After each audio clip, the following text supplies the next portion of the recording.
that we are live Wicked. What's that about massive? everywhere we go. Hey, how you all doing? All three of you in the chat. Hello, people. How we doing? So we got John, we got West Ham Wookie. West Ham, I like that name. West Ham Wookie, Colin Adams. Do not. Right, so this is we're going to talk about the Newcastle game. We are. I'm not expecting many people tonight to be watching because I have to be completely honest. I think the majority of the fan base probably feel a little bit like me at the minute. And that's what I want to talk about first. I'll tell you what, we'll do it after the intro. Mickey, how are you, mate? Yeah, Christy, mate. Well, actually, I'm not. Let me tell you, right? So I've had a Go on. weekend of it. Go on. I've done a bet yesterday, fourfold bet for like 4 games. The last game was the Everton game, so I needed Everton to win 130 quid. Obviously that didn't come in. They was winning. To be honest, David Moyes winning you money. Yeah, I'm glad you lost. You should never bet on them to win. No, I'm not glad you lost. They were against Wolves and they've been shit ass in it, so I thought, they're gonna do it. And then later on that night, I done a 7-fold on the UFC fights, and all the first 6 come in, and I was just waiting on the main event to win 240 quid, I think it was, and it was the favourite. He was a champion. You thought you'd won. You thought you'd won. I fucking thought I had a cash out of £100. I went, nah. I've got this. Fucking hell, we might as well stayed in the changing room, you shitty bum. But other than that, it's all right. Well, I've had a nice weekend. I've had a nice week. I've got to be honest. Obviously, last weekend it was uninterrupted with West Ham. This week, I did one show on a Friday. I did the show with Ryan, where we, that one where we descended into talking about the old days, which was nice. But I've not really been keeping track of West Ham news. I've not really been watching any West Ham content. I've not really been doing much. So what I'm going to ask is, because I've been in a very good mood this week and it's been lovely. We've been enjoying the weather like everyone else. We've chosen a light background to try and lift the mood of mine, which has started to dive, I've noticed, the hour before I've got to come on show, where I've realised I've got to start talking about West Ham again. So I'm hoping that this is going to be, I know Mickey didn't want me to use this word, but a little bit of a therapy session for Nick, where you can all lift me spirits a little bit and motivate me, because I'm lacking motivation at the moment. I am. I'm becoming a bit apathetic towards it. I don't know why. I don't know whether it's because I feel like the season's dead and all this, just the normal nonsense that we're getting with the club. It's kind of relentless. I don't know. I don't know what it is, but I am struggling at the minute, people. I am. So we will obviously, like I said, we'll talk about the Newcastle game and the build up to that. But I don't know. I mean, how are you feeling about all things West Ham at the minute, Mick? Honestly. Well, no, like we had this discussion, and I don't know if anyone's the same as me, but I've say losing interest is this season for me is dead. Like, this season's dead now. We ain't going to get relegated. We're not going to get Europe. It's just we're just seeing that the end of the season now, and then hopefully pew pew pew pew pew, and then hopefully start afresh next season. I just don't see it because I don't feel no way about it at the moment. I really don't. It's hard to get motivated for anything, but I kind of enjoy doing my watch-alongs now, because it is getting people, and then we just end up talking random shit, and it's really good. Yeah, no, but that's the thing. You go off pace, don't you? But I do feel sort of conscious as well. I mean, because don't forget, I'm not going to talk about that for this, but we run a support group as well, so we talk to people all the time, and there's a couple of people, one of our closest friends, and I think West Ham, and it really is, and it should be a positive release for a lot of people. We're winning the league next year. It should be a positive release for most people, West Ham. And I'm not just talking about results, the whole experience. Going over to the stadium, it's an important part still of a lot of people's lives. So I don't want to go pissing on anyone's chips if they're sort of hanging on. I don't want to do that. That's not right. But at the same time, I'm one of those people that I struggle to gaslight. If I don't feel a certain way, I can't. I'm not a good liar. I can't kind of. I haven't got the ability to do that, to sort of spin it in a different direction if I feel another way. And the way I feel at the minute, overall, is that, like you said, the season is dead. I think we're learning now that the concessions debacle that's been running all season, which was one of the travesties that we've had to cope with, which has been reversed. Look, it was obviously all bollocks. They was just preparing us for what was to come next, which was we're going to be selling some big players. We're asking for season ticket renewals early and doing all the other bits and pieces. I just don't know, mate. I feel my overarching thing with Potter is that he's a really good manager. I just feel like we've got him into, like, I feel like Potter's on the hide into nothing, mate. I mean, we've got the the director of football thing that's come out now, that we're not basically getting a director of football. So we know that we've got I can't even think of the guy's name now, the one that he works with at Brighton. Yeah, I had it in my head. I can't. Yeah, so we I can't think of his name, but basically we're not doing that now. We don't need it. They're saying Potter's in control. Well, what that means is Potter's, Sullivan, and fucking Brady are in control. They're not having a director of football coming in messing about with their transactions. So that's great. So we've lost our key negotiator in Tim Stein, whether you liked him or loathed him, he got deals done. And yeah, I just feel really fucking. I just feel quite down on it all. I do, and I don't know why. I do love this from people like Brian. There's a few in the chat. Yeah, Correll, that's it. Ashworth, that's it. Ashworth. But there's a few that are quite positive and saying if we beat these, and do you know what? That's lovely, because I wish I could be like that. To be honest with you, I'm a bit. Look, not saying that you ain't, but I'm a bit more of a realist. And from what I've seen, there's nothing I've seen to say that we're going to do that. I hope I'm wrong and I hope you're right, but there's nothing to say I've seen that. So that's why I've just thought, well, look, the season's dead. I'm not going to let a boring game or something ruin my mood. And if we have a good game, yeah, I'm going to take it. But there's nothing that's motivating me this season, like the rest of this season now. And that's because we had a shit first half of the season that. Mate, it's been, but you've got to look back beyond that, back into the last season with Moyes as well. This has been it's like being kicked in the teeth every week. That's what I mean. It's normally, historically, if I'd have ever had a weekend where I didn't have football, but I've had 2 weekends, and there's been a week. There's been all other games going on. There's been FA Cup. There's been all sorts going on, mate. I've really enjoyed it. That's not right. No, but when you say about it's not right, really. But it's worse for me. You say you got to look at it from last season, like the Moyes era. I think the reason why I don't look at it that far at the moment is because when Moyes when he left, I felt a big sigh of relief. Right, we're gonna crack on now. We're gonna get that thing. So I had a lot of hope and excitement under Loppe. Although I didn't want him, but it was a new manager. Let's see what we can do.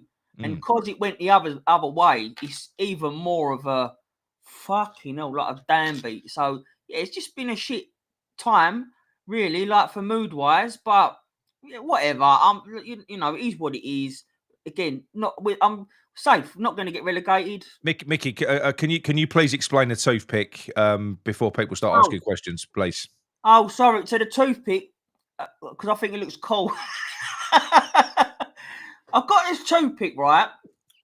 This is a little segment. I've got this toothpick, because I see it on these little shorts that, like you see on the thing, that people are selling these flavoured toothpicks for like 60 of them for 20 quid. And I thought, I don't want to stop vaping because I love vaping, but it's to cut down on the vaping. Yeah. So then I thought, well, I ain't paying 20 quid for 60 fucking toothpicks. So I bought 1,000 of them for £4. And I'll dose them all in orange juice. I can see a live incident happening on Claret and Booze where you're going to fucking swallow, or it's going to wedge your mouth open or something like that. No, imagine the views for that though. You'll be fucking making world famous. But yeah, that's all it's for. It's to cut down on me vaping. That's all it is for. Yeah. But look, the facts are tomorrow. The facts are. People are right. I mean, if we look at the table now, we can go above because, again, I've not really been paying any attention to the football this weekend. I learned the results earlier on for you, Mick. If I look at them now, Chelsea beat Leicester. Tottenham drew 2-2 with Bournemouth. Man United drew 1-1 with Arsenal. How that leaves us in the table is we're on 33 points with a game in hand on Everton, Man United, and Tottenham above us. If we win tomorrow, we go above them. If we draw, we go above Everton. But we're back in 16th place as it stands. But if we win, we go to 13th place. Now, I know that Newcastle have got a they've got a cup final against Liverpool coming up, and they haven't won a cup for like 70 years. So that game is absolutely fucking massive for them, for their fan base, for everyone connected with Newcastle. They want silverware. Winning that for them is the equivalent of us winning the Europa League. That's how much it's going to mean to the fan base and the club to win that bit of silverware. It's unbelievable to think that they haven't won a cup for 70 years, isn't it? It's nuts. Newcastle. Newcastle, yeah. So it's been a long time. Big fan base. Yeah, big fan base. So, but anyway, look, currently they sit ninth. They're on 44 points. They've got a game in hand, obviously, which is tomorrow night. If they win, it takes them fifth. So it's a massive game because, listen, the likelihood is the way that Liverpool are playing at the minute, with the manager that they've got as well, they're going to be going all guns blazing for that. They've got to be going for the league because there's no guarantees that they're going to be getting into Europe by winning that cup. Once this game's out of the way, I'm sure they'll do the preparation for it. But we can't be sitting there thinking that they won't be putting a tackle in. They won't be doing this. It's massive for them. It's huge. They're going to want to. They want to get back into the Champions League again. They need to. You know. I mean, the fans want. Is it the League Cup? The fans want the League Cup, but I'll tell you what, the people that own Newcastle, if you offered them the League Cup or Champions League qualification, what are they going for, Mick? Oh, of course, because they want it's the money. Like, yeah. It is a business now. You can't get over that. If we don't like the fact that it's a business, but it is a business. So for the romance of football, you want to win a cup. The fans want that. Yeah, of course we do. Like, listen, say what you like about the European Conference Cup, but fucking hell, what a feeling! What a feeling when we won it. Like, let's be honest, it was amazing. It was amazing. You're never going to forget that. Like, what a fucking feeling that was. So, but for a club owner, yeah, Champions League qualification. Mate, they're just looking at the spreadsheet. That's all they're looking at. Yeah, that's it. That's all they do. They're looking at the balance sheet. So Newcastle are going to be without Gordon, which is good because obviously he's got bags of pace and he's dangerous. He ain't had the best season. I mean, look, Newcastle have been a bit of a weird one this year. They've been so inconsistent. And I watched I did watch a Newcastle fan channel earlier on talking about Newcastle actually, and they went on to say that the players that they've got in the club. This is going to lead into something else, by the way. The players they've got in at the moment, they're not reaching the same levels anywhere near this season as what they had before.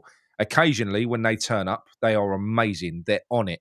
They're fucking brilliant. You know, but 9 times out of 10, they're not even turning up. You know, you've got players like who's a young kid? Is it that they play? I can't think of his name, but what Lewis Miley? Lewis Miley, is it? I don't know. Is that him? The 18-year-old? Well, basically what they were saying is, you know, he's been outperforming people like Bruno Guimaraes this year, who, as we know, he's a world-class player. That's had an 85 million link to Man City, but he's another one that they was criticising him for being lackadaisical, giving the ball away, Joe Linton not being on it. And this is a thing, right?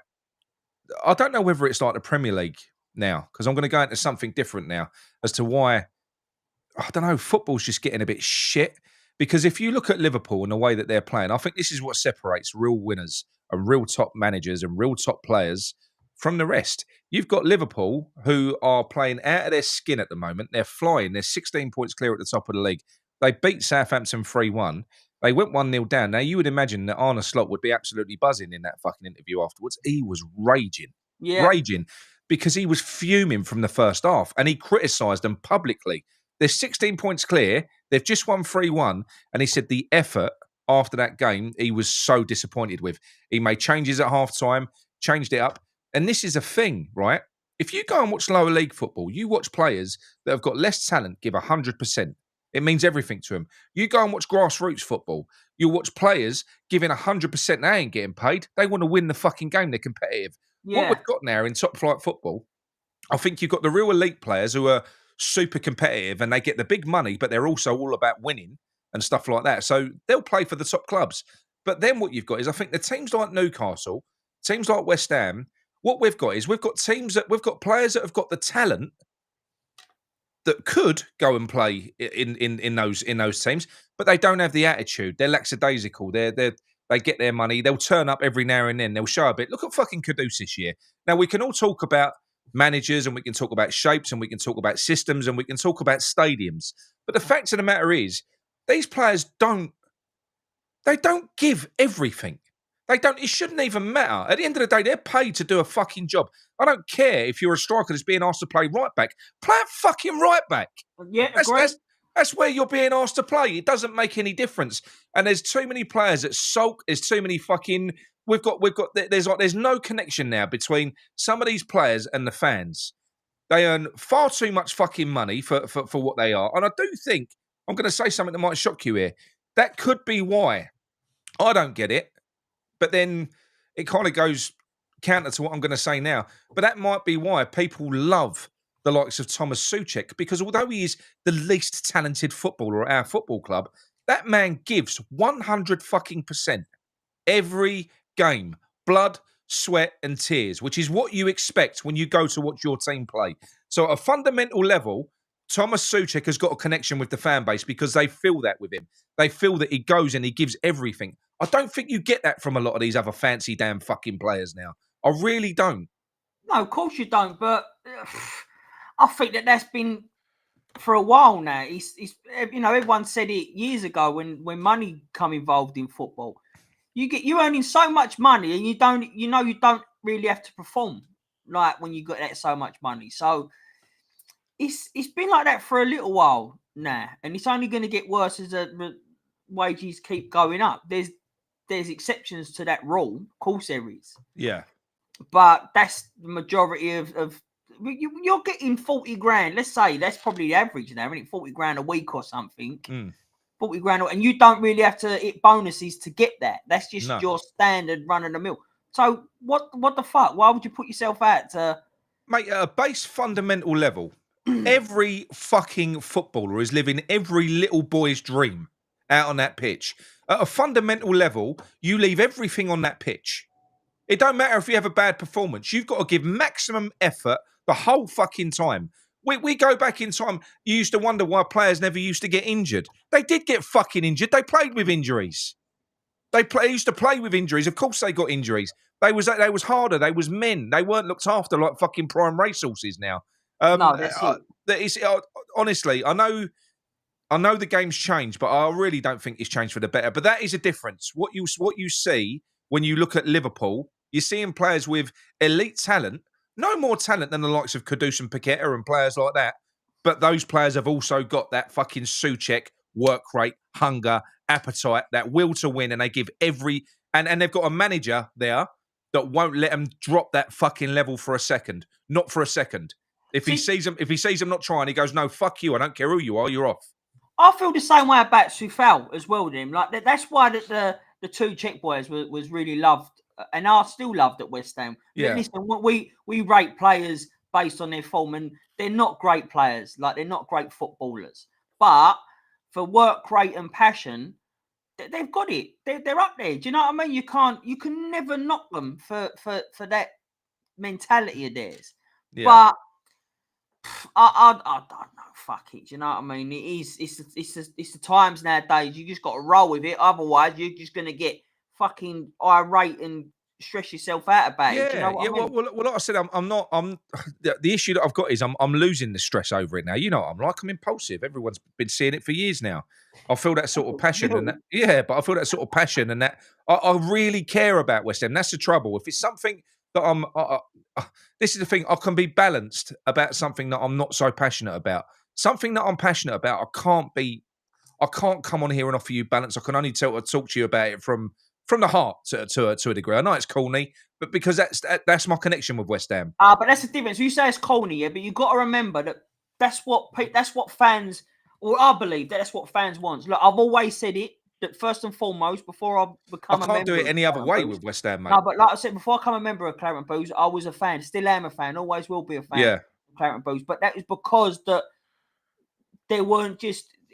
You see that passion in the fan from you. Do you know what I mean? Like from you yourself and everyone else. There was none of that bullshit.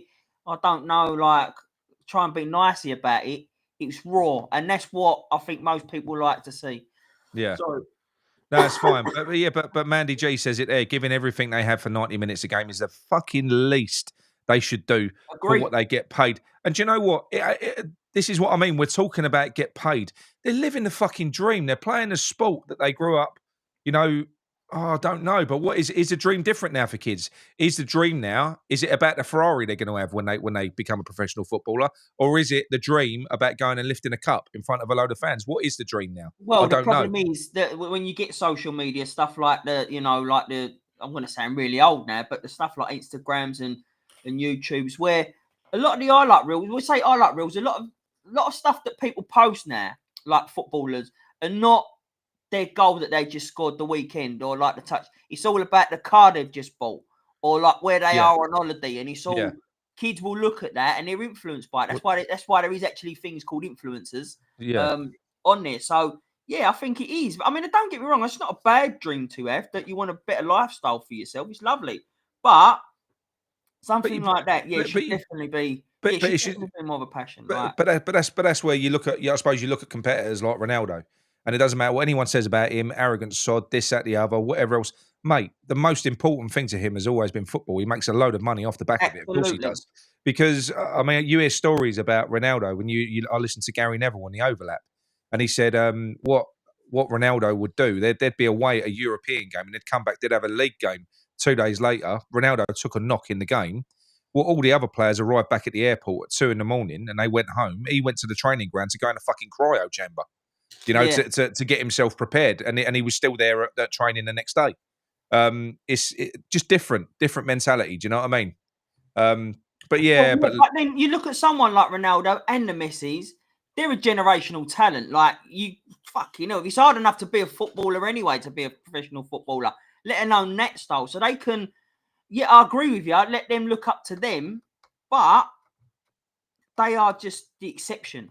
Yeah. You know what I mean? Like they are the exception that are earning money through a passion, where a lot of others, it's just a job, isn't it? It's a pay now. It's a good pay.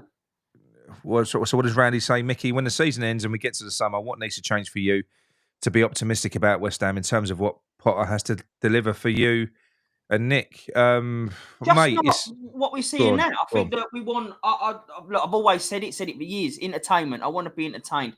But I do also get that at the moment he needs to shore up the defence. He needs to get the players working together. We are seeing that. Don't get wrong. We are seeing that. But for me, I do want to see a different style of play. I want to be entertained. I really do. That's my most important thing. So, what needs to change in the summer?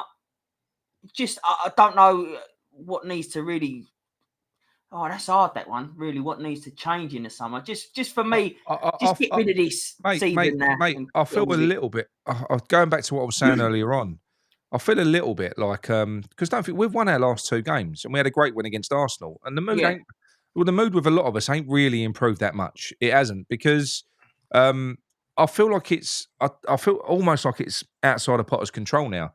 I think we've been in this stadium now for, 8 years, 9 years, right? With all the promises and the lies that we were told. And we've arrived back at the same stage where we are in the arse end of the league and we're approaching the summer window where we know we're going to have to sell in order to buy. We're no better off than what we was when we was at fucking Upton Park. And to top it all off, I don't want to keep on going over the Upton Park thing at the moment, but that stadium, mate, I said to you earlier on, and I'll say it on air. Yeah. You could offer me a ticket tomorrow and 50 quid. I'd stay at home and watch a game. I don't want to go over there because when I go away, what I found this season, the last one I went to was Brentford. I've made my decision now. So the last one I went to was Brentford. I was sat over there. I was surrounded by tourists. It makes you feel when you go over there. To me, it does. It makes me feel like West Ham are gone. When I go away, I still get that. I get that nostalgia. I still get that feeling. You get that togetherness. You're with West Ham fans, tightly packed, great atmosphere. I love it. You know, win, lose or draw when you go away, it's a good day out. But at home, win, lose or draw, it's shit.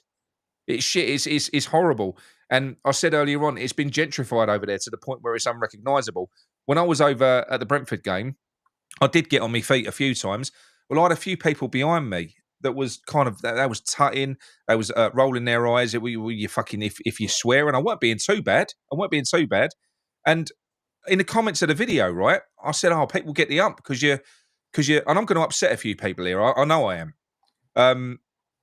Because I got up and I might have blocked the view of a kid. And then someone went, well, yeah, you've got to be thinking of your kids. I'll take my kids over there. And sometimes people stand up and they can't see what's going on. Well, I'm sorry, mate. I used to take my son in the Bobby Moore lower, right? From the age of about 3, I'd hold him to watch the game. And then when he was tall enough, he'd stand on a fucking chair. One thing that he loved, and one thing that I loved, that I remember, one of my earliest memories of going to Upton Park was fucking looking up at all these fucking big, scary blokes, all singing, screaming, all the other bits and pieces. That was it. It was the atmosphere. And you would do anything to try and see some of the game. You'd stand on a chair, you'd lean on someone, you'd stand on the back of a chair. That was all part of it. So I'm sorry, but I don't go to football so that your kid can sit there eating popcorn and watch the game without a fucking without his line of sight being affected. Yeah, I really fucking don't. That ain't why I go to football. Like that annoys me as well. Like when you're swearing that you can't swear because people look at you and go, "Oh, how dare you? That's not the West Ham I know." Let me just quickly say, thanks, Alan. Time, mate. Oh, cheers out. Thanks, mate. Pew pew pew pew pew. So yeah, so I get it. Look, it is like I said, you weren't the only one. I get offered a ticket quite often from a next door neighbour, and I've said it before. Their seats are pucker, absolutely pucker. Fan channels moaning about this geezer's all over the fucking place. Do you know what, mate? I've seen you make the same comments on every one. Tell us, do you go over there and tell me how much you love it? And if you are over there, make a fucking atmosphere when you're over there, wouldn't you? Honestly, I've seen this bloke, J Double. That triggers me. Just a fucking, do you know what? Tell me something positive, mate, about the stadium day out. He was on something, and I asked him who he was, and he wouldn't tell me who he was. No, he's fucking. I don't like that. If you're gonna have absolutely full of shit, something, tell us who you are. Yeah, exactly. But anyway, yeah, fuck them anyway. Spot on, Nicky. Lee. Kez is in there. Ray of Hope. What's he saying here? I used to sit on the crash barriers as a kid. Is that the one I was talking to? Right, so when Nick was telling that to me about like kids that his boy standing up on seats, my first game I ever went to was Farnborough in the FA Cup, but we was in the chicken run, and they used to have like the bars, didn't they? Like for people like you stand on bars. So, but I was perched up on one of them, so I weren't on my cousin's shoulders, but I was sort of hanging on to my cousin and his mates like shoulders, balancing on that. I loved it. It was fucking brilliant. You did all you could to go and see to be able to see the game as a kid. They used to stand on fucking crates, look over the hoardings. They'd do anything. But everyone knew what the chicken run was like, and it was packed, right? It was packed. So I couldn't really hardly see the game anyway. But you know what done it for me? The atmosphere. Yeah. The atmosphere. I couldn't give a shit about the game. Of course I did. But it was the atmosphere, being involved in that and everything around it was just amazing. Now, if you take that out, like we've seen before, sit down, or like stop swearing. What the fuck, mate? It's basically football. This is what makes me sick. Football. What has made football great and what has made football a worldwide spectacle? A working class people. It's a working class sport. We're the ones that have brought the ferocity to it because we saw in COVID, football without the fans is shit. It is shit, right? And it's that brought the punch to the game. Yes, it's good to see good football and everything else, but it's a working class connection with the players on the pitch. That every fan, not every club, not just West Ham. It's our fucking game. It's a working class game. But you go over there now, it's been fucking gentrified now.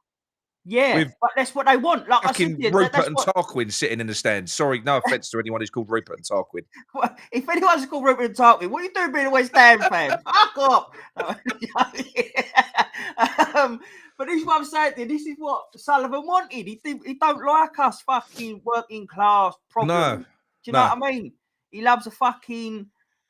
He loves that popcorn eating. I mean, I do like a bit of popcorn to be fair, but He loves that sort of no trouble, keep quiet fan. Do you know what I mean? Leave that up, because going back to Randy's comment earlier on, what would it take for you to be happy? And this is why I said I feel it's a little bit now like it's gone outside of Potter's control, because like I said, we've been in this stadium now approaching 10 years. We've arrived back at the same point. We're having to sell to buy. That's where we are. We're shit in the fucking league again. We have been for 3 years. And I just don't think the fans, because we're not mugs. We've been taken for mugs. The only reason we've still maintained going over there, the ones that are still going, is out of a sense of loyalty, not because we're being lied to and we're buying his lies. No, it ain't. We don't buy any of his bullshit. We don't buy any of Brady's bullshit. We don't listen to them cunts, because that's what they are. We go because we're West Ham fans and we love them, but they are slowly killing it, and that's what they don't realise. Every year they get that new season ticket renewal thing through and they go, oh, look, 50,000, whatever it is. They're rubbing their hands together thinking, mugs, they bought all our bullshit. No, we ain't bought your fucking bullshit. We're going over there because we support West Ham, despite you. Do you know what I mean? In spite of you. It's got nothing to do with them. But this is where, they know how loyal West Ham fans are. So they take full advantage of that. But it's slowly, saying about how loyal they are, but it's slowly, you're seeing it and hearing it more, that fans and they're just giving up their season tickets. You know, you see, like Ryan said, you know, now he's giving up his season. Well, he give his season ticket up, and he don't miss it. He thought he would. That's what's worse is, mate, I don't. He said on the Friday night point that they did, he said the same thing, and he said the sad thing is, he said, I think giving up my season ticket is probably the best thing I've ever done. He said, because obviously he's had the same feeling as me. I let mine go during lockdown. I could justify it in my own head because we was playing Thursday, Sunday, and I had my kids' football training on a Thursday and matches on a Sunday. So it helped with my decision. But it is a big decision because you're worried. You get FOMO. You're worried that, oh, what if I don't renew in the next season? We fucking go on and do this. That's the thing. But do you know what? I gave it up, and then we went on and we had the European journeys. Mate, I still didn't regret it. I still enjoyed it. The fact of the matter is now, I love going to the away games. But the home games, mate, give me a fucking TV and a settee any day. That stadium's for TV. It is. That's the thing. Apart from the Seville game, we had nothing at this place. I mean, look, I think that was on West Ham Fan TV as well. And they were saying that there was a Chelsea game there, wasn't there? But the difference is you can count the games that had atmosphere over there on like probably 2 hands. Let's be nice and say 2 hands. Yeah. That's not good for how many years we've been over there. No. That is not good. So, yeah, and 100% spot on. Yeah, everyone's... I think they just feel the same way. And that's the talking point now, isn't it? Because we're just not going to... I said that even if the owners go, unless we get a new stadium in there, I don't think it's going to turn around to be that same family club anymore. No. I worry that it's gone too far. I do worry that.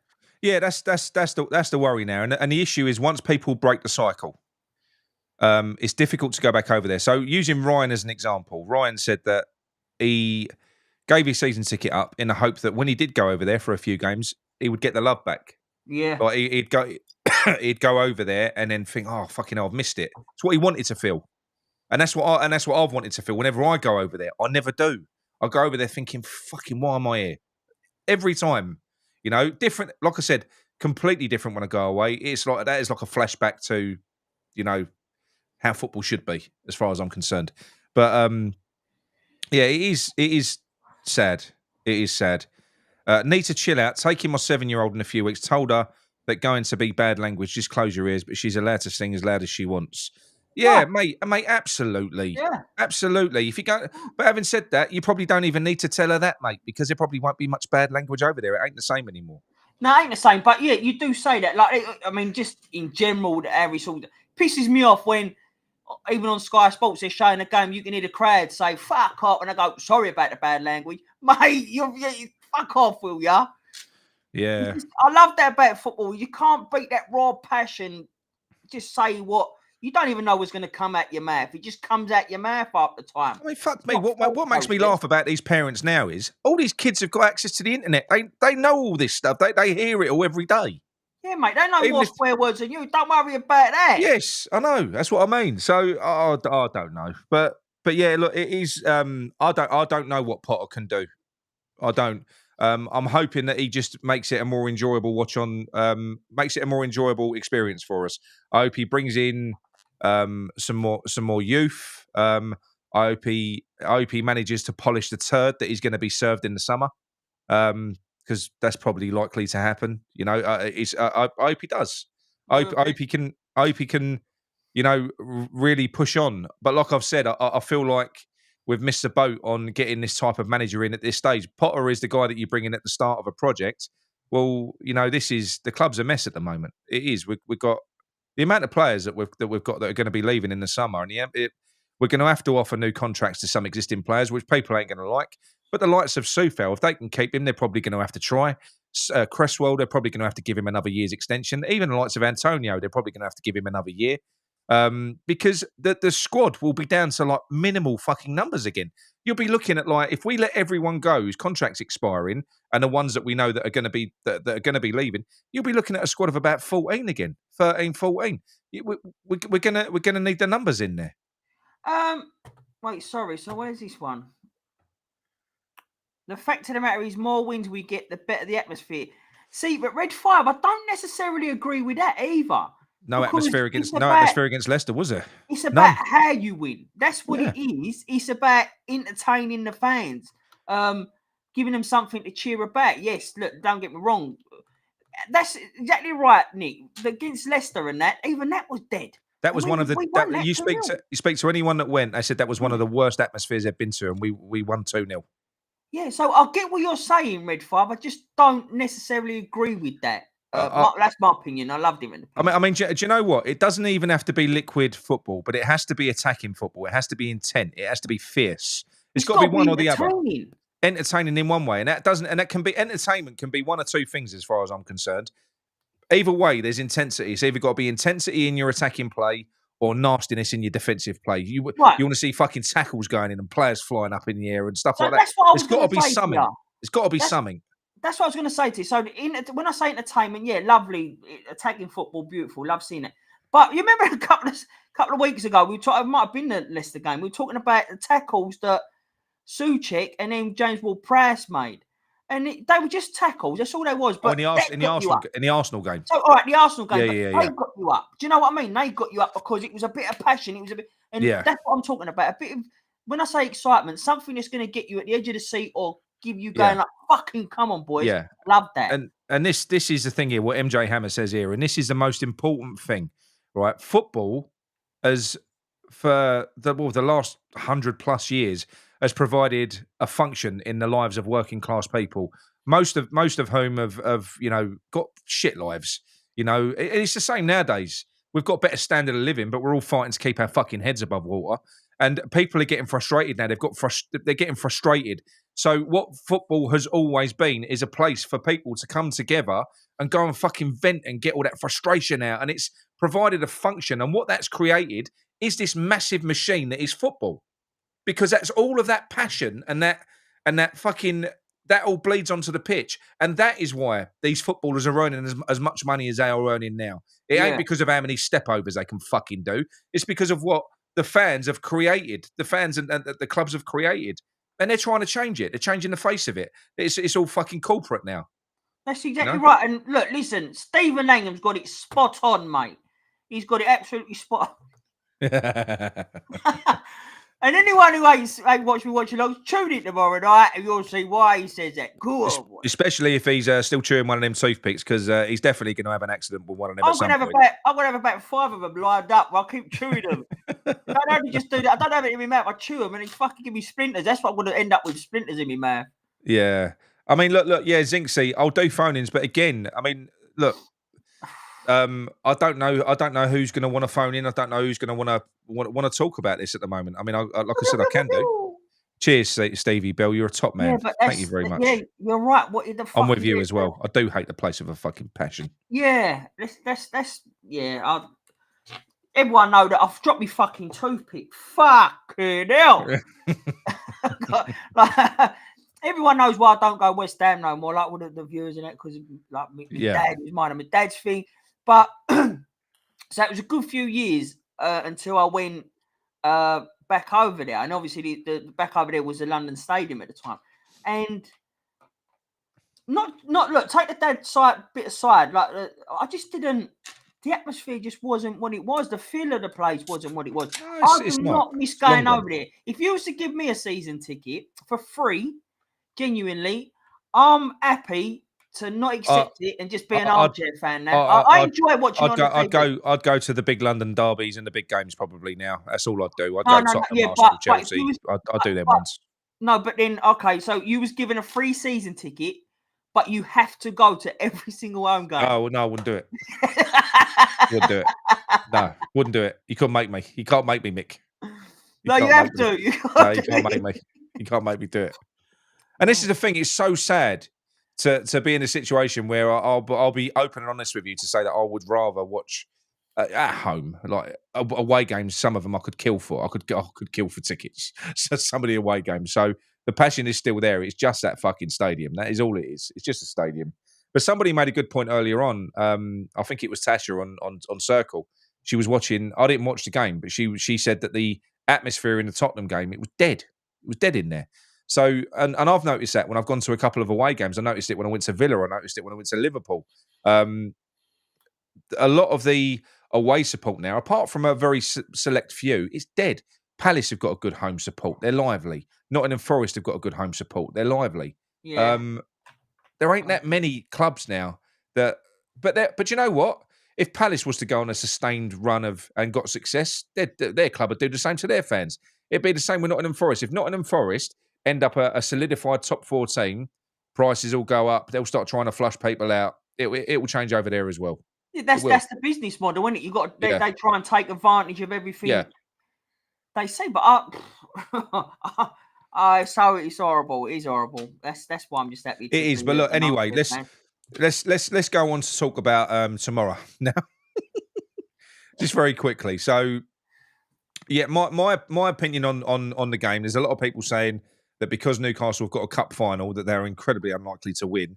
They're willing to forego and sacrifice a game which can put them into basically in the running for the Champions League again, to take them from 9th to 5th. Bollocks. They're going to be putting everything into that, and that's going to be an instruction from the board down to the manager. Eddie Howe's going to know exactly what his mandate is this year, and that's to get them back in the fucking Champions League. Obviously, if they can win a cup along the way, then great, but it's going to be difficult. Now, in terms of how we set up, I'm not going to talk about Newcastle's team because I just don't care. They've got Isaac. They've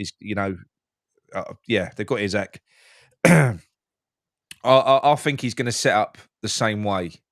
Personally, I think I know there's rumours that we've got players back, like Paqueta's back in training, Fulkrug's back in training. I think we'll have a better bench tomorrow. Oh, the mystery player. Maybe, well, that's either going to be Fulkrug or Somerville, isn't it? Because when that was announced, it's probably going to be Fulkrug for that, or it'll end up being Soufal, wouldn't it? It'll end up being Soufal. That's probably why they've done it as a mystery player and not told you exactly who it is. And they go, who is it? Oh, fuck's sake, it's Soufal. Be Soufal. But I think it's going to be the same. I think we're going to see Cresswell back in. And look, Cresswell's done nothing wrong. He's done nothing wrong. You know, in fact, I think Kilman and Scholes benefit from Cresswell because he's got an older head on his shoulders. He does organise. If you watch Cresswell tomorrow, I know there's a load of people that don't like him. Just watch how he's organising back there. He's fucking telling Kilman where to be. He's helping Scholes. He's playing a real important function back there at the moment, and he's probably really helped us get these 2 clean sheets, to be quite honest, because he's increased the levels of those around him. So it'd be Cresswell, Kilman, and Toddy. Please God, be Todibo and not Mavropanos. No, can't do it. And I want Toddy to be on longer than just 60 fucking minutes. Yeah, absolutely. Yeah. So that's what it's going to be. I think Wan-Bissaka will be right back. Scholes will be left back. We're going to have fucking Jedwood in midfield again. But like I said, at least they they've put themselves about. And I know people are clinging to him at the moment. I know they are. But mate, we created fuck all against Leicester. We created nothing. So we look more organised. Yeah, big fucking whoop. But we're creating nothing. You need to have something, some drive from midfield. You need something in there. And you're going to have Alvarez as probably the most attacking again. So as CDM as our number 10.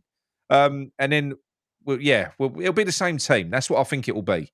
But we'll have a lot more options from the bench. and he'll have an opportunity to change it. You know, the big question now is if Lucas Paqueta is back. Let's just say that Paqueta is back, because if he's fit, you have to play him, especially against Newcastle, because he always has a decent game against them. Are they saying this mystery player though is going to be fit to start, or is he just coming back? Have they said anything about that? Oh no, mate! It ain't come from the club, has it? It's just come from fan channels, so it could just be bollocks. Let's face it. Right. But it could be, yeah. So yeah, I'm going to be an ITK. I'm just going to dismiss it and say no. It's not. There's no truth in that at all. No truth. I spoke to my source. I spoke to the club and they've said there's absolutely no truth in that, Mick. Fair enough. Yeah. So yeah, but if Paqueta's playing, who drops out of the midfield for you? Let's just say you've got to get Paqueta in tomorrow. Actually, not for you, for Potter. There's no point saying for you because you ain't picking the team. Who is Potter going to drop out of Alvarez, Souček, and James Ward-Prowse to get Paqueta in that midfield? I don't think he does. I don't think he does. Not at the moment. I don't think. No, but I'm saying if he does, who does he drop? Who do you see Potter dropping out of Alvarez, Souček, and James Ward-Prowse? Alvarez. He's going to drop Alvarez. Yeah, I think he likes James Ward-Prowse, and I think that is our midfield. That is now our midfield. I'm telling you, because I know people like Souček and James Ward-Prowse, whatever. That's fine. You know, you get it. I don't dislike them. I just don't want them in our midfield anymore. I don't. I want better. At the moment, they're doing a good job, but we need more than that. Some people said that if he started Somerville, then couldn't he really? If he was to start him, then someone's got to drop out. Who drops out for any? Well, I think all you do then is for Somerville, because he plays so well at right wing back, you drop Cresswell out, you move Todibo back as a right centre back, and shift the centre backs over, and then you play Somerville as a right wing back. Yeah, what and put a drop Cresswell, Kilman left centre back, Todibo centre back, and Aaron Wan-Bissaka on the right side. Then you've got Somerville in the team. Right, I agree with that. I just don't think that he plays that. I don't think he put Somerville as a right wing back. I hope I'm wrong. That's how he used him against Villa. He was brilliant. He was good. Yeah, I agree with that. He was good, but I don't. That was his first game, wasn't it? Like Alvarez looking back to his best and substituted in 2 consecutive games on 60 minutes, while Souček and James Ward-Prowse stayed on the pitch. Who's the expendable one? What is it? Souček never goes off.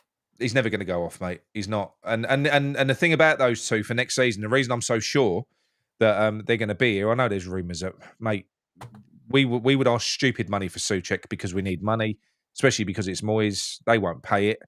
Yeah, but also we don't want to sell him. We really don't want to sell Souček. I wouldn't. I would keep him here to be in the squad. I personally would. I wouldn't have him in the first team at the moment. I would, because slim pickings with the injuries. But no, I would choose to keep him if he was happy to be a squad player. I would.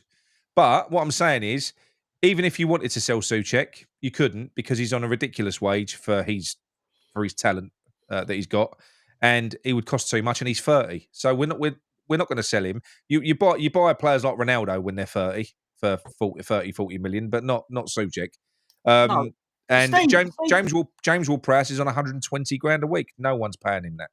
No one's paying him that. Steve Bell, I agree with you. Need Alvarez at the end, but the question is, who does Potter drop? And I think that he drops Alvarez over the other two. And where was the other one? Somerville doesn't get into the team with Aaron Wan-Bissaka, but the thing is, Red Five, we're saying about you drop him back to get rid of Cresswell. Yeah, get rid of Cresswell and put Aaron Wan-Bissaka in the back three. So him playing on the right of the back three, Todibo in the middle, and Kilman on the left of the back three. Tell you what, mate, you want to keep Isak quiet, you put Aaron Wan-Bissaka and fucking Todibo in that back three. That would help keep him quiet. Yeah. Massively, because Wan-Bissaka's got the pace, Todibo's got the composure. I think that I think they would snuff most forwards out. Those two would. Yeah, I think that, look, especially as the back three, Kilman, he looks so much better in a back three, and definitely, he looks better than that. Yeah, and he could be quite solid for us in a situation like that, as long as he don't start moving up the pitch and get in that position. But yeah, definitely, Mavropauni bum licking shit. I'm going to talk about Mavropanos as well because do you know what? I feel incredibly sorry for the bloke. I'm going to stand on what I've said about him. I know people hate him and they think he's absolute shit. He ain't shit. But what he is he's obviously got a weak mentality because he's broken at the minute. His confidence is gone. His confidence is shot. He's shitting himself. He don't want the ball anywhere near him. He looks nervous as fuck. And I do think that he will go on to be a half decent player elsewhere. He ain't going to be a West Ham player, I don't think. Who are you talking about? Mavropanos. But I'm going to say this. I'm going to say this now. That's the one thing that I think was disgraceful for West Ham fans to boo him when he came on the pitch the other day. That was bad for him to. I mean, you can sigh. There can be a collective sigh, like but you don't fucking boo a player that's coming on the pitch. You don't do that. There's no class in that at all. No, I agree with you. Look, listen, I can't agree. Sorry, I can't disagree with you about that. You don't boo the players, but I do not. It's fucking shameful, mate. No, yeah, but that aside, I do not agree with you that he's a good player or he's going to be a decent player. I think the only way he becomes a decent player is if he's not for the Premier League. He's not. No. I've said it. It won't be for West Ham. I think he's going to be gone in the summer. But I hope he goes on and does well somewhere. But even if he was to go to another Premier League team, he won't. Mate, it's all about confidence with him, mate. He's got no confidence. There's no way he's got to the level in the game that he's at now through being that shit. Basically, what's happened is his confidence is shattered. It is. I'm not saying he's a top level defender. He ain't. He cost us 15 million. You know? Yeah, I'm never gonna say never. He needs to fucking up his game massively for me to like. I think that ship's sailed because I think he's, like I said to you, I think he's a bit broken. So it's pointless putting him in the team. It's pointless because he's going to make mistakes. He's nervous. He's nervous, and that makes him rash. Makes him do stupid things. Yeah, look, but people, there's other people. Look, E. Davies, maybe he's not as bad as their fans say. For me, he is. For me, I'm not going to get on board of that train. I just don't like him. I really don't. But that's my opinion. Other fans have got the same opinion. Other fans have got different opinions. So I agree with MJ Hammer. Kilman's been much better in the last few games, but he ain't been good this season, mate. No, Kilman. Of course he ain't. He's not been a £40 million player. Like, no chance.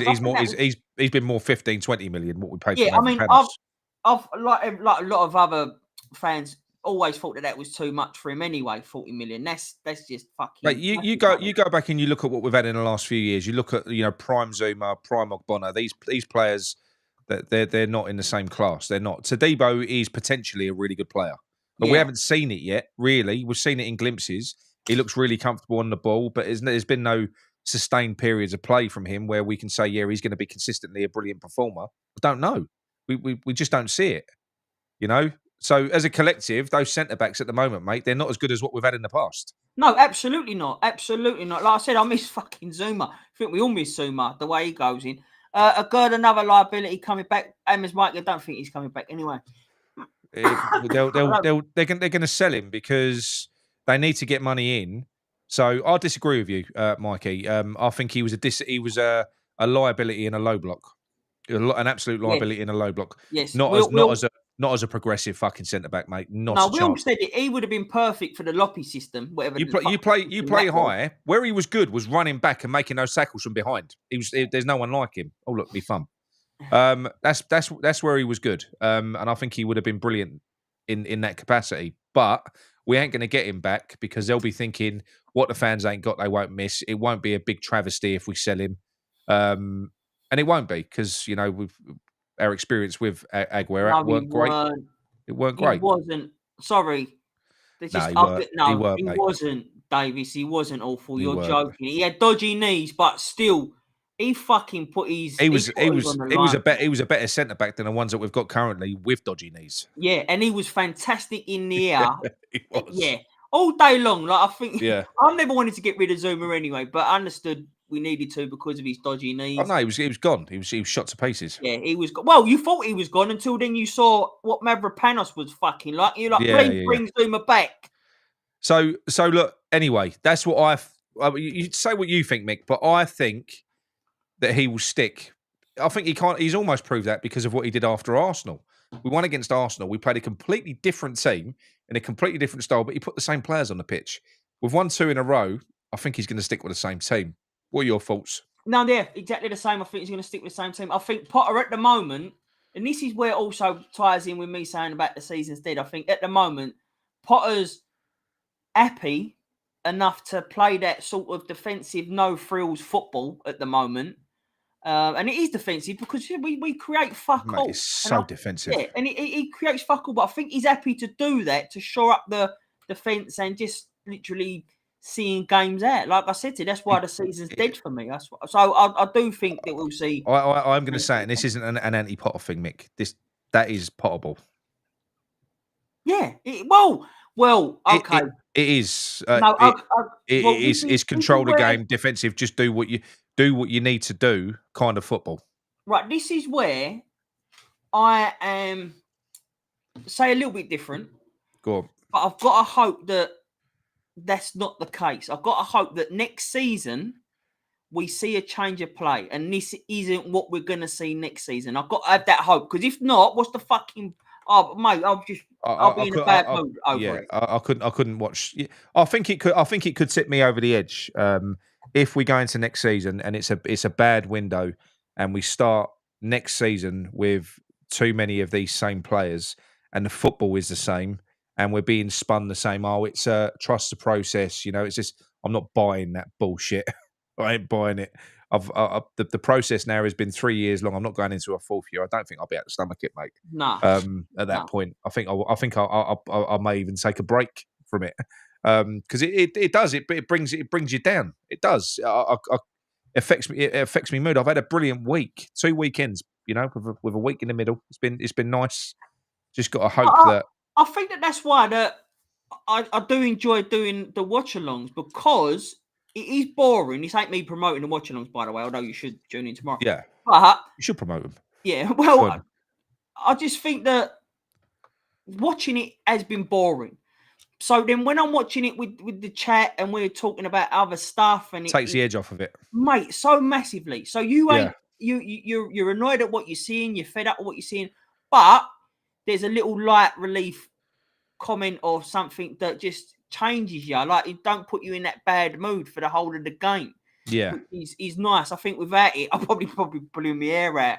And I don't want to pull this fucking Barnett out. Look at it. He's done it. So yeah, we think he's going to go with the same team. I think that Newcastle will go with a fucking strong team. They will go with a strong team. But that doesn't mean that they're going to perform, because they've been inconsistent this year. I learned this from the fan channel that I watched earlier on. And look, they're 9th in the league at the moment. Fair enough, 3 points off 5th. But the league has been shit this year. They've not been great. They've had a load of players underperforming. If they turn up, you're in trouble. There's no two ways about it. You are in trouble. They're a very good team on their day. But there's no guarantees that they will. There's no guarantees that they will. So it is 50-50. And I do feel a little bit as though, because I think we're going to get steady performances under Potter. I think our performances are going to, I think they'll be steady. So I think if we play to a degree, and this ain't me being detrimental, it's not to Potter, it's to West Ham. I think they're a better team, Newcastle. I think if they play as they can, they'll win. Yeah. If not, then we've got a chance. We've got a chance to get something out of it. And to win 3 back-to-back would be brilliant. It would be. But what would you... I'll tell you what, I'll give you a scenario. What would you choose tomorrow? Would you choose to watch a 1-0 game, basically an exact replica of Leicester, a 1-0 game, or would you rather see an absolutely thrilling game, end-to-end, and we narrowly lose 4-3 or something like that? What would you prefer tomorrow? What would you rather see? Right, but I get what you're saying, that question, but that still falls in the category of one ain't exclusive to the other. No. Right? I know it isn't. I know it isn't. No, I get you. But for me, I can't be advertising for entertainment for all these seasons and then go and change my mind. So for me, absolutely the entertainment. I would love to see a fucking end-to-end game. I love that. Let me tell you how I would feel after the game. So if I'd watched a 1-0 win in the same vein as Leicester, I'd be flat as shit. I'd be like that. If I just watched a thrilling fucking 90 minutes and we narrowly lost 4-3, I would be pumped to fuck. I would be. I might be a little bit angry. I might be a little bit this. I might be a little bit that. But I'd have a bit of life in me again. I would with the football. The football can directly affect your mood. And the thing is, passion's good. Passion's good. See, Alex Alex says 1-0 shithouse. No, but I'm looking at it. I can't be doing it. Like, I'm looking at the chat. Not one person has said they would rather the 3-2 loss. They would rather the 1-0 because. But my argument with this is might as well start with Moyes. We ain't gonna. Well, yeah, kind of. But we ain't gonna get relegated, right? We won't get relegated. We're not moving that far up. So I definitely want to see the entertainment. If we saw a bit of fight, I would love to see that more than a 1-0 shit ass. If boring football is acceptable with narrow, shitty, shit ass wins, then might as well just stuck with Moyes. If in my opinion, yeah. If that's kind of for me, and that's why I can't get on board with it because I'd be a fraud. You know, that is why the fans were split on Moyes because I'd be a fraud. Wanted to be entertained. I've been citing exciting football, attacking football for years under Moyes, and what now? I'm just going to accept bland shit now. No, I'm not going to. Yeah, I mean, there's a couple now that are saying there's some couple saying that 3-4 loss, but what a fucking game that would be. Yeah, that'd be like a fucking roller coaster. Do you know what I mean? You got up and down. But in all honesty, people, like, this your choice. It's absolutely down to you. But did you look at that Leicester game? We won 2-0, right? It should have been buzzing. But did you look at that Leicester game and go, I really fucking enjoyed that. What a great game that was. No, I don't think it's a loss, Rob. I think you can look at it two ways. The way I explained it was if I come on to this straight after a game and I've just watched 90 minutes of soul-sucking football where we scored in the first 5 minutes and then closed it out for 85, I would be dead afterwards. I'd have no emotion. I'd have nothing for it. I'd be like, oh yeah, good win, good 3 points, good to have it on the board. But if my emotions would be completely different after 4-3. However, if I'll get what you're saying. If now saying would I rather 3 points or none, I'd rather 3 points. I'm talking about the match day experience. What would you prefer? And I've just kind of explained it because there's nothing in that. You're getting no enjoyment out of that. But also is the situation. If we was fighting a relegation battle when we're desperate for the points, of course, all day long, get the 1-0 shit ass win. But we ain't. We ain't desperate for the points. We are because we want to get above Spurs and Everton. I get that. But we're not in that situation where we don't desperately need to have that win. So for me, 3-4 all day entertaining fucking football. Especially in a season where it means fuck all. Let's have it straight. It means nothing. We ain't getting into Europe.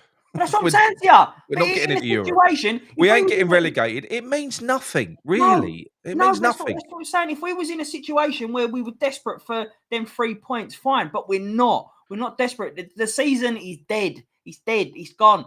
We're playing for really nothing no more. So fucking just go for it. Let's have it. It means nothing. If it was a tight season and we was looking for Europe, then yeah, I'd say fine. Yeah, you got to get all the points you can, no matter what, whatever else. You get on board with it. But now, if we're willing to accept bland football to grind out points now, when the points mean fuck all, they do. I mean, people say, oh, every place you climb, it'll go in the transfer kitty. No, it fucking won't. Won't go in the transfer kitty. You get a couple of million per place. So what? We'll jump 3 places. Be bored to tears so that they can waste 6 million on some fucking dog shit player in the summer. No thanks. No, and I think that it's sort of look. Listen, if you're playing entertaining football and that, you will get results, especially with the team that we've got. So if excitement breeds excitement, so then the next game we'll be up for it even more. I can get on board with this. What Rob's saying here, I can get on board with this. So if you look at it as though there's a little league at the moment, which we know that there is, Everton, Tottenham, Man United, and us. Yeah, it's a 4-team league. If you look at it in that respect, and we're going to sort of finish at the top of that little pile, and we finish the season with those below us, that would feel quite good. It would be quite funny, especially with the season that we've just had. Well, yeah, to say what we played that shit, but he was even shitter than us. Yeah. I can get on board with that. I can, but. Oh, mate, I can't. Yeah, I mean, don't get me wrong. I would just take if I weren't into watching football, then I'll just say, yeah, shit ass 1-0. If I just check the scores on teletext, just for sort of bragging rights to me mates who are Arsenal, Everton, and Tottenham fans, and yeah, fuck it, yeah, just win at all costs. Yeah, But look what we've done. But it's look what we've not done. I like watching football. like you Can't help we it. said, and like we've said, we've been banging on for seasons and like years, and it's always been the same that we want entertaining football. So not to be stubborn, not to change our mind, but it's just it wouldn't be a true reflection of what we said and how we feel about the situation, and it is excitement. Right, not Rob. I hope you're right, mate. I do. Excitement will come, boys. I hope you're right. Yeah, mate. We need it. Been, I'll tell you what, we need it. 2.5 seasons so far. I really need it. And you know what? We've got to hang on to that as well. We have to. I don't believe it. I'll be honest with you. I don't believe it, but we have to hang on to it. This is what I was talking about. End-to-end loss will bring the passion we need. That's what I'm saying to you. It breeds, the excitement breeds excitement. So that would be a bit of passion. Like, fucking go on, and all this stuff. It just up the crowd, get the crowd up and going. One of the best games that I've watched, I think I've already spoken about it on a show, was a couple of weeks ago, and that was Aston Villa away to Palace. What a fucking game.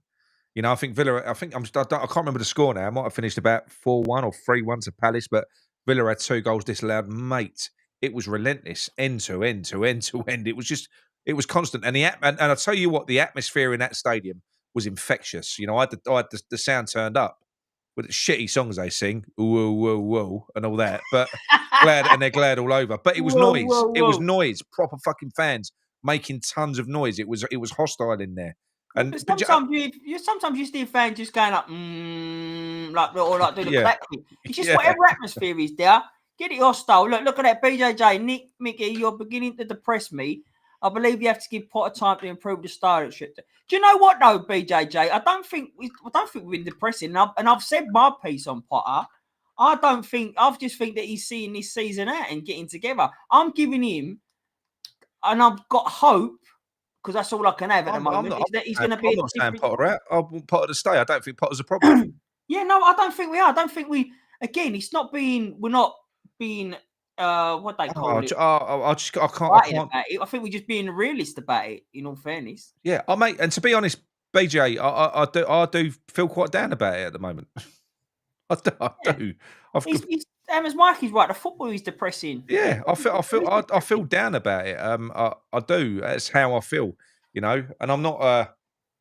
Believe it or not, like I said earlier on, I've had a really nice sort of positive, really fun weekend, and my mood did start to fucking slide when I was like, oh fuck, I've got to talk about West Ham. Imagine this.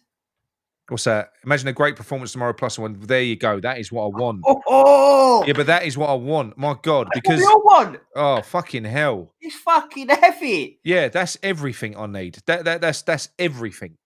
You know. So yeah, I'm just. Yeah, and it could happen as well. It could, because if we, yeah, of course it could happen, mate. I hope so. Yeah, I hope so. Well, look, to be fair to you, we've done really well doing an hour show and 10 minutes out of that. I know.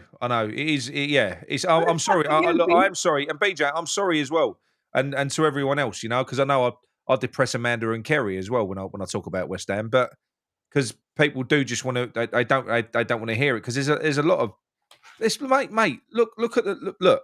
People are not going to the games at the moment. People that they're just not. So they're struggling to watch West Ham. They're struggling to watch people talk about West Ham. The love is gone. I've had 5 phone calls today. John Kamei was one of them. That, you know, the KC saying I'm done. We've just won 2 back-to-back games. Saying I'm literally done. I've made my decision. You know, I think the week gap in football where they've probably had a couple of good weekends, and it's really weird that they've literally 5 people today have said I'm chucking my season ticket in. I've had enough. I don't want to go back. Honestly, it's fucking weird that's happened today. Going back to what you said about, like, let's be honest, Kerry, like Appy Amaret and Amanda said, please can we have a positive show tonight? Yeah, she did, and I can't. And that's the thing. I struggle when I can't gaslight. I can't do it. I can't lie. In all honesty, we feel a lot better when he's like that banter and saying to be happy about and everything. We love them sort of shows. Of course we do. But you can't, what I said, polish a turd, as I always used to say. You can't polish a turd. Listen, I don't think we've been that bad tonight. Well, no, it's not been a no, it's been more. It's been literally more honest than rather. As I think we always are. I think we're always honest and rather just having an opinion. Yeah. For the sake of it. And one thing I will say, right? I don't speak, neither does Mick, from a position of authority on football. We're fucking idiots. We're just football fans. That's just my opinion and my feeling. It doesn't mean I'm right. So when I come on and I say something, it doesn't, mate. I'm wrong more often than not. As Rob said earlier on, we could turn up tomorrow, put on a blazing performance, and get the win. It's just a feeling that I've got in my stomach at the moment. That's how I feel. You know, that's all it is. Yeah, that's right, Georgie. Better atmosphere and watch alongs. That's it, mate. Don't bother going over there tomorrow. Get yourself on Claret and watch along. Yeah. But anyway, look, we will leave it there. We're not going to suck the life out of you any more than that because we've got a working week coming up and we've got West Ham tomorrow night. So yeah, look, hopefully, with whatever team is put on the pitch, let's not forget that this team, if it is put out, beat Arsenal. It did beat Arsenal. And it beat Leicester, basically, so it can. Yeah, so it can work. So yeah. So we've got to be positive, see what happens, see how it plays out, and just hope for a bit of a an improvement in performance because that is all I want to see now. I don't want to. I don't want to see that shit against Leicester. I'd rather if that's how it's going to be for the rest of the season, I'd rather not watch the football and just read a little report on it afterwards, and then I won't be angry then because I won't have wasted 90 minutes of my life. No, but again, look, that's a lovely spin on it. But again, I think that you will see that from now until the end of the season. I believe, and not in a bad way. I just think that he'd be happy with that. Yeah. I know. Thanks, Randy. Well, anyway, thank you very much, everyone. If you think we're all miserable bastards, hit the like button, please. Yeah, we'll talk to you tomorrow. Where I'm sure I'll be all hyped up for the game, and I will be. Hopefully, when you see me, it will be post game. You'll see Mickey during the game, so hopefully we'll have had a decent performance because I fucking need it. We need it.